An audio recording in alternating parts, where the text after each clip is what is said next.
Hello and welcome. You're watching UTV Live at 6. Good evening. These are the headlines. Ministers agreed to one-off £200 payments to help some people struggling with rising fuel costs. I'm looking at over the next period of weeks and getting into February for those payments to start to reach bank accounts. The First Minister hopes that more COVID restrictions may be lifted next week. And shock at the daylight murder of a 23-year-old teacher in County Offaly. We need to do more to address what is a pandemic of violence against women across our society. Also tonight, a protest continues to try to save a hostel in West Belfast. And we'll continue to have some variable amounts of cloud over the next few days with some mist and fog tonight. I'll have the full forecast later in the programme.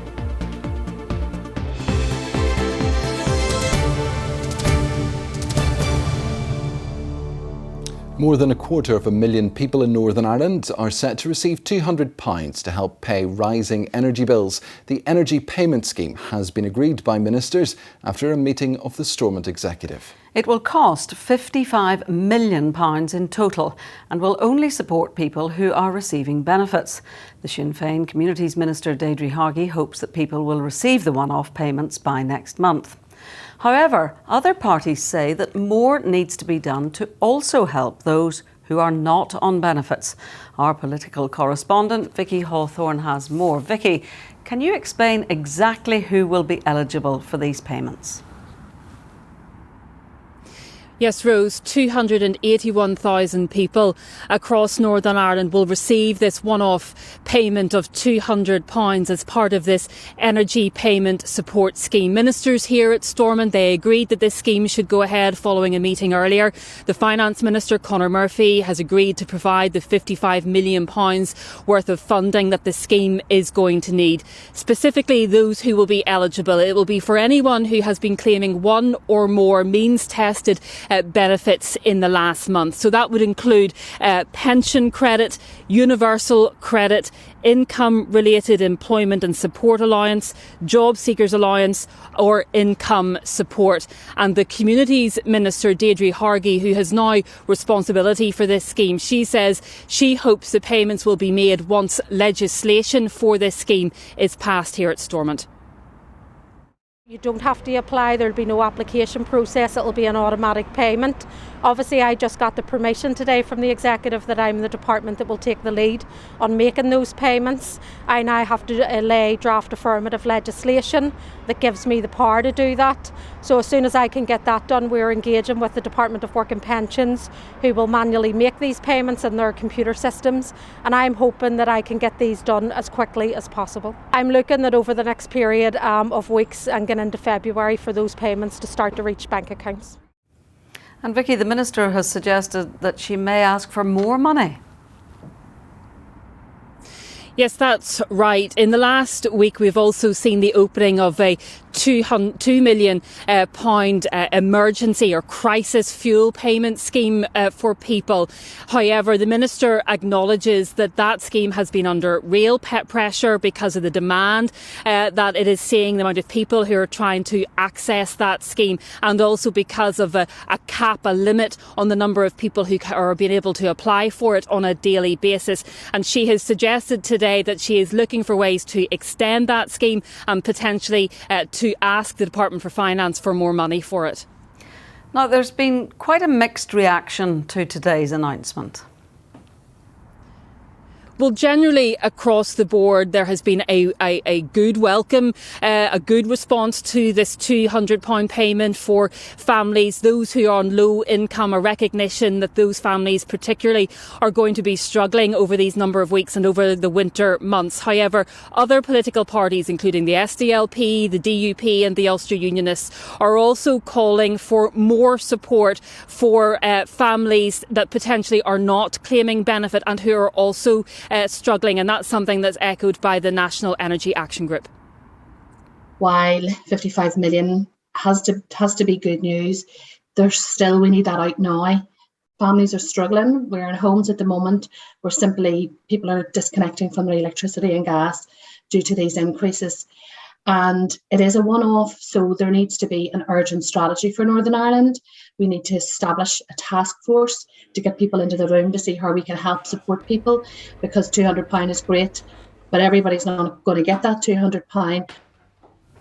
Vicky Hawthorne, thank you. Well, the COVID situation was also on the agenda at today's executive meeting. For more, let's cross live to Stormont and join our political editor, Tracy McGee. Tracy, it appears the news on COVID is quite positive. Indeed, Paul. Now, I'm very conscious that nothing that I'm about to say will be of any comfort to the families of the 14 people who lost their lives through COVID today. But nevertheless, the overall picture appears to be, in the words of the First Minister, encouraging.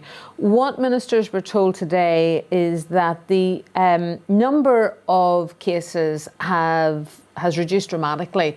Now, that has more to do probably with the fact that there have been changes to the PCR testing regime, but nevertheless, it would appear that the number of cases has reached their peak in the community, although there are still high levels of community transmission. And the expectation is that the number of hospitalisations will peak probably towards the end of this month. Also, it appears that staff absences because of the virus appear to have stabilised. So given all of that, First Minister Paul Givan said today he believes that the executive could be in the position of looking at relaxing restrictions at next week's executive meeting. I would hope to see us moving quickly in terms of what restrictions could be lifted that were brought in on the 23rd of December, which took effect just after Christmas Day, and that will assist people within the private sector as well. And when I look at hospitality, measures that were brought in around the rule of six, table service only, these are all things that need to be relaxed so that people can operate safely. Well, let's turn to Brexit, Tracy. The UK's negotiator, Foreign Secretary Liz Truss, is currently meeting her EU counterpart, Maros Šefčovič. That's right. Those meetings are taking place right now in the Foreign Secretary's Grace and Favour mansion in Chevening in Kent. And today we were treated to very lovely pictures of Liz Truss and Maros Šefčovič meeting and strolling in the sunshine. We're told that this evening they're going to have a dinner of Scottish salmon, Welsh lamb and English apple pie. Very notable that no dish from Northern Ireland on that menu, given the fact that the Northern Ireland Protocol is what they are discussing. Now, Liz Truss has said for her part that she believes that there is a deal to be done, and she's talked about practical, reasonable solutions. Maros Šefčovič also saying that he wants to see developments on what has been agreed, for instance, on medicines, and that there are opportunities to reach more agreement. And he says that the stability of Northern Ireland is front and centre in the EU's mind. A lot to digest on many levels there, Tracy. So when do we expect to hear how things have gone? Well, I think the expectation is that we'll hear something from Liz Truss tomorrow. Nearly always there's a statement from Maros Šefčovič as well on those occasions. She did say that she wants to agree a plan for intensive negotiations, so there's no expectation that tomorrow we'll see a breakthrough. This is more about sounding out one another and then trying to find a way forward to reach a breakthrough. And just recently there, Tracy, Conor Byrne's Northern Ireland Office Minister has been speaking in the House of Commons on the government's controversial legacy proposals. Yes, this was a debate brought forward by Conservative backbencher Johnny Mercer, who has been very much involved in the veteran issue. And Conor Byrne's got quite a hard time from backbenchers. As we know, the government has this controversial legislation proposing a statute of limitations, which everybody believes will essentially bring about an amnesty for all people involved in the Troubles. It's been very, very controversial. Today, Conor Byrne was asked repeatedly by backbenchers why the delay in bringing forward this legislation, because of course we had been expecting it before Christmas. There were reports in the media yesterday that it's going to be delayed until after May's Assembly elections. Conor Byrne says that he believes that's categorically untrue. However, he wasn't able to give a definitive date as to when it would be brought forward, and he did get quite a hard time. It is absolutely, unambiguously, unequivocally the commitment of the government that this bill will be brought forward and put before this House of Commons. Multiple deadlines. We don't believe you. Tracy McGee at Stormont, thank you very much for now. Gardaí are investigating the murder of a young teacher who was attacked and killed while out running in County Offaly. Tributes have been pouring in for Aisling Murphy. A 40-year-old man who was arrested remains in custody. It comes as Women's Aid here says there is a pandemic of violence against women. Sarah O'Kane reports.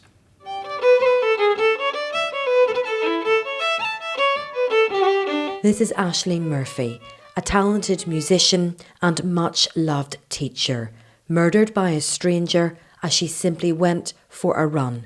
The 23-year-old was brutally attacked here along the banks of the Grand Canal near Tullamore in County Offaly yesterday afternoon.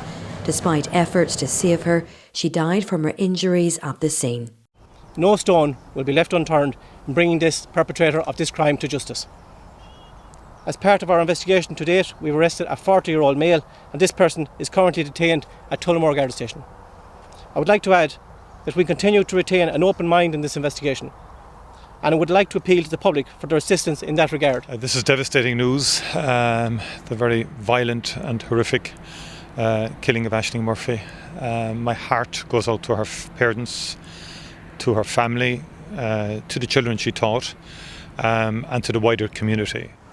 Only this week, Stormont ministers here asked the public for views on their plans to tackle domestic abuse and violent crime against women and girls. This is another example of brutal violence inflicted on a woman who was out for a run after work, a thing that many women around the country do daily, weekly. You know, you're in daylight, you're out for a run, you're not in a secluded, dark, wooded area, which, to be honest, you should be able to run to anyway if you really want to. But I don't think we should be saying about what women need to do to keep safe. You know, that's sort of like an old-fashioned message, and we need to do more to address what is a pandemic of violence against women across their society.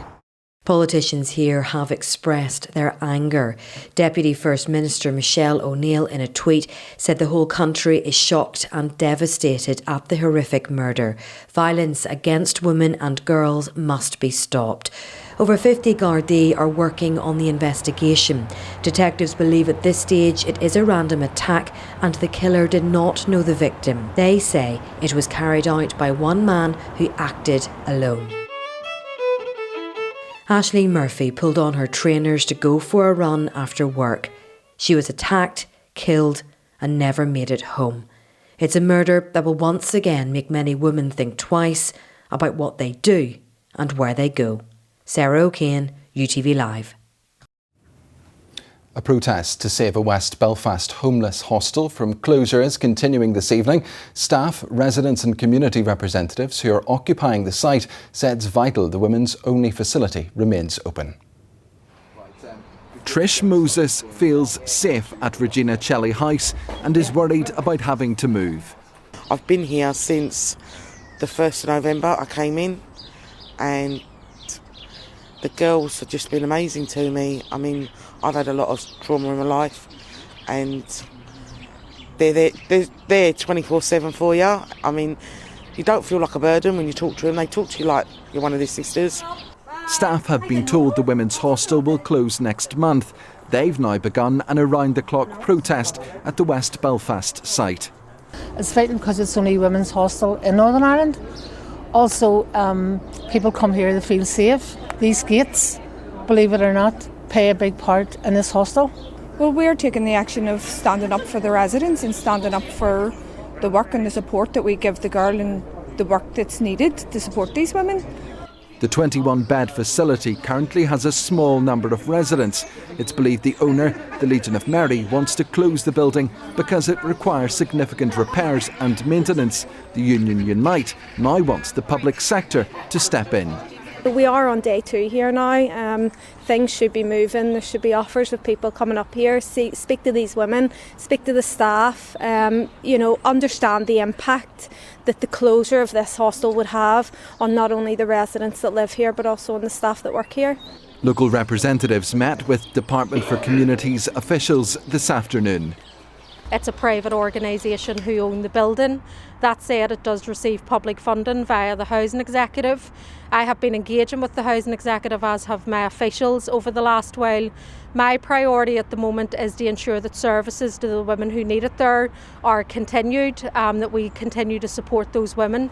In a statement this evening, the Housing Executive says contingency plans have been in place and that it is actively pursuing alternative housing solutions for the women, adding the provision of services for women experiencing homelessness is a critical priority, and we have been proactively taking forward the requirement to commission a new service.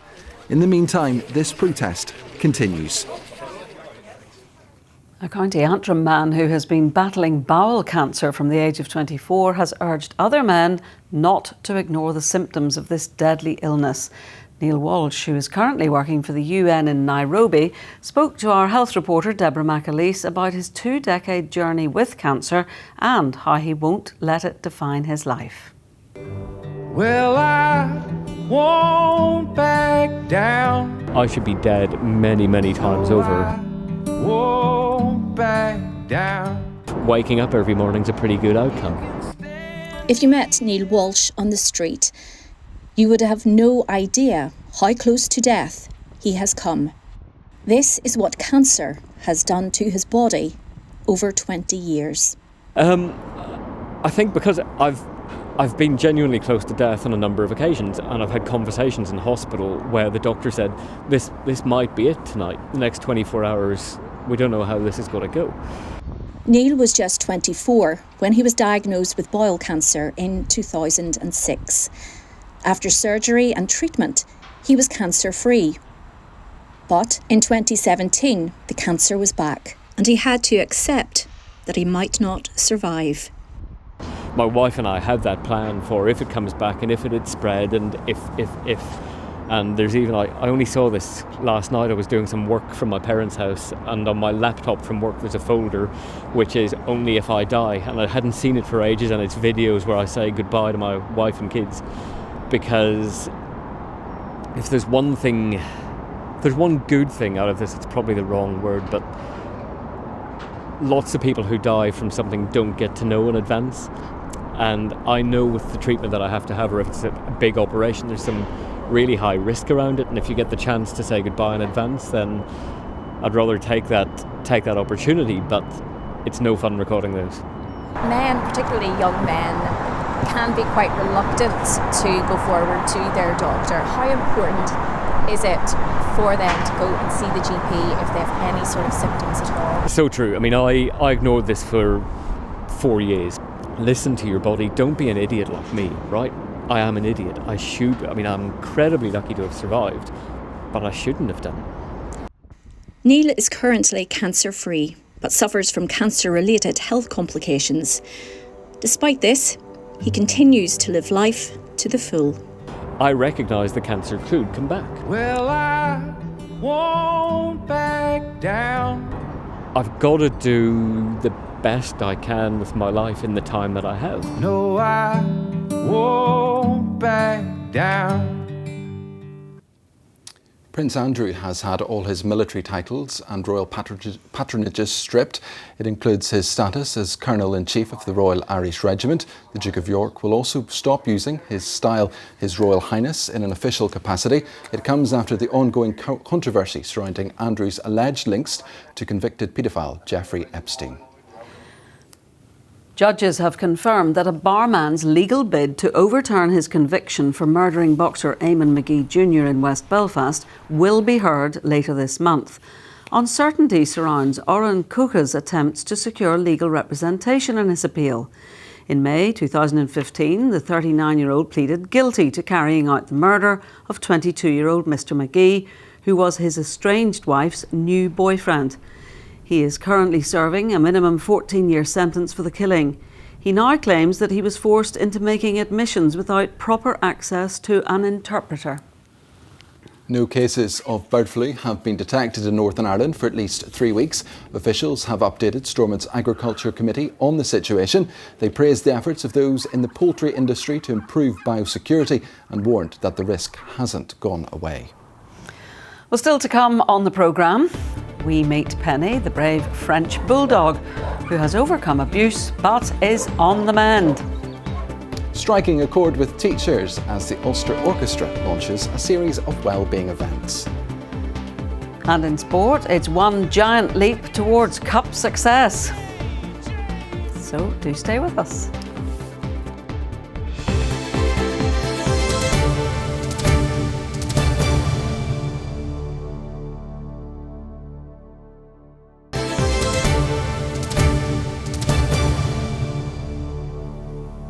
Welcome back to UTV Live at 6. Frequently we hear about cruelty inflicted on dogs, but it seems the incidents are even more shocking when a family pet is involved. Penny, a French bulldog, was used for dog fighting and was then dumped from a moving car after her unsuspecting owners had to give her up because of a change of circumstances. Well, fortunately, this story has a happy ending, as Barbara McCann has been finding out.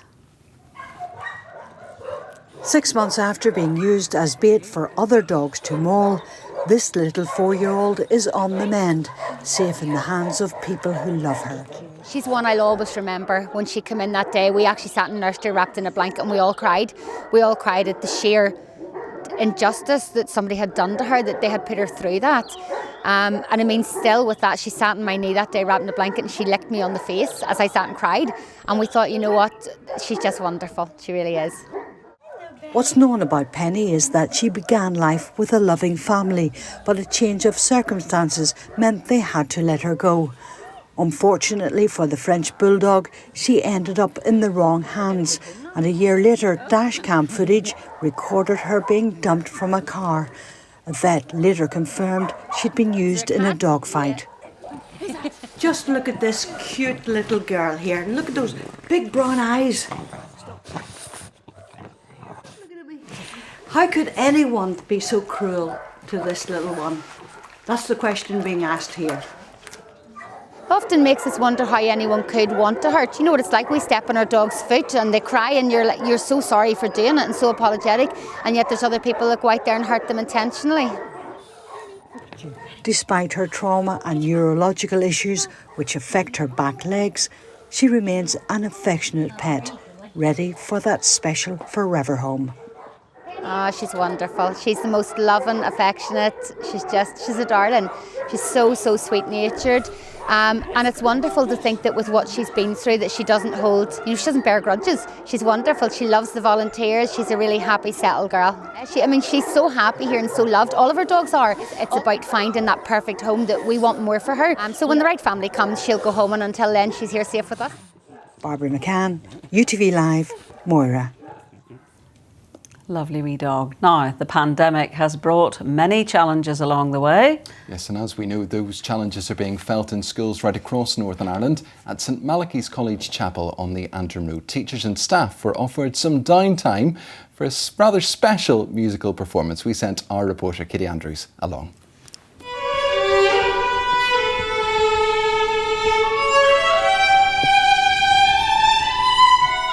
A way of saying thank you. This performance recognising the work of teachers during the pandemic. There's a lot of attention on the young people and caring for them and continuing their education, but we mustn't forget the teachers and all the support staff and the caretakers and everyone in the school community except the pupils. I have teachers in my family, so I'm very aware of all the frustrations and stresses and pressures, and I thought this is something that, as far as I know, no one else had thought about doing, so it's just a tentative experiment, and we hope that lots of schools would like us to come out, just a solo musician playing for 20 minutes. Education has faced severe disruption because of COVID-19. This gesture from the Ulster Orchestra is a chance for schools to take some time out. It's been a very challenging time for all of us sort of to look within and see what's there, and it felt to me like if I were to perform in a situation like this, it would be as much for me as for the people I was playing for. I thought the performance was very inspiring. It was lovely to be able to just literally take time out of the day to sit uninterrupted. You need to relax, you need to take time. And to be able to do that with someone from the Ulster Orchestra, someone like Joanna, who's a world-class fiddle player, it's just a delight, a fantastic experience. This performance is part of a series of wellbeing events which hopes to inspire and motivate teachers through these very challenging times. Katie Andrews, UTV Live. Sport now, and the Belfast Giants are into the Challenge Cup semi-final. That's after a 5-1 win at the SSE Arena last night against the Coventry Blaze, added to a 7-4 win on aggregate. The Giants will now have home advantage for the semi-final as they aim to win the Challenge Cup for the third time in the last 4 editions of the tournament. Sometimes as a coach you wonder how we're going to do when we turn up, but from the drop of the puck there, when you could see that some of the, we had that mindset that we weren't going to be denied tonight, so it was actually an easy night for us behind the bench. What a chance, he finishes it! Winning at any time, any championship, any trophy is a huge accomplishment for anybody, and so I think the guys are grasping that a little bit now, and knowing that we're 2 wins away from another one, it's the guys are excited about it. And Ireland's cricketers are in action in the West Indies this afternoon. They've bowled out the West Indies for 229, meaning Ireland need 230 to win the game and level the one-day international series. The weather is next. Louise has the details. It's cold out there, but there's a heatwave on the way. UTV Weather, sponsored by Phoenix Natural Gas. Hello there, good evening. Well, today was another settled, fine and dry day as high pressure continues to dominate, but there is a chance of some mist and fog forming over the next day or so. Looking at the pressure sequence, high pressure remains in charge, but as we move through into the weekend, it will start to move eastwards as a weather system moves in from the west, with a weakening cold front pushing in over the weekend. But high pressure will return early next week, with the settled theme continuing. Staying dry this evening with some clear spells developing. However, low cloud, mist and fog with a touch of frost will form in the coldest spots, especially across the west, where temperatures could dip below zero, possibly even reaching -2 degrees Celsius, whereas it will be slightly milder across the north and west, with temperatures holding up in low single figures. Overnight fog will linger through into tomorrow morning and could be quite slow to lift in some places, especially across western counties, but it will tend to brighten up as we head through the day, with temperatures reaching highs of 6 or 7 degrees Celsius, so slightly cooler than today, with generally light winds. Across the rest of Ireland, it's another settled but foggy and cloudy picture to start. There will be a few sunny breaks developing through the day, with temperatures staying around average for this time of year, with light winds picking up across the west. Looking ahead, Saturday will stay dry with some sunny breaks. There will be some drizzle overnight into Sunday before turning bright and breezy through the day. High pressure returns on Monday with some early fog and sunny spells. That's the very latest. Have a lovely evening. Home means more snuggling up and keeping warm. UTV Weather, sponsored by Phoenix Natural Gas. That's it this Thursday the 13th of January. Our late news will be at 10:30. Mary Nightingale's up next, but from Rose, me and everyone in the newsroom, have a very good evening. Good evening.